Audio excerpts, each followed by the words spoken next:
হাই everyone, মচুৰ দালি আৰু তেতেলী টেঙাৰ সৈতে মাছৰ এখন আঞ্জা বনাবলৈ লৈছোঁ আৰু মাছৰ পেটুৰ সৈতে বেঙেনা ভাজিম আৰু লগতে মাছৰ মাথাৰ সৈতে পানীলাও আৰু তাত অকণ বেছি সোৱাদ হ'বৰ বাবে পিঁয়াজৰ নলা অলপ দি লৈছোঁ। আৰু পোনপ্ৰথমে মই এয়া মাছখিনি ফ্ৰাই কৰি লৈ ইয়াতে মই পাঁচফোৰণ, জলকীয়া, পিঁয়াজ দি পেলাই নৰসিংহ পাত কেইটামান দি বেঙেনাখিনি ভাজি ল'লোঁ।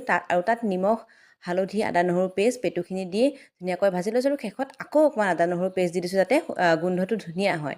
তাৰ পাছতে মই আকৌ সেই একেখন কেৰাহীতে পাঁচফোৰণ, পিঁয়াজ দি পেলাই পানীলাওখিনি বহাই লৈছোঁ। তাতো প্ৰয়োজন অনুসৰি নিমখ, হালধি, আদা নহৰু পেষ্ট দি লৈছোঁ। তাৰপিছত আকৌ আন এখন কেৰাহীত মই মিঠি গুটিৰ সৈতে এয়া মই মাছৰ আঞ্জাখন বহাই লৈছোঁ আৰু এয়া মাছৰ মাথাখিনি ধুনীয়াকৈ ভাঙি দিলোঁ।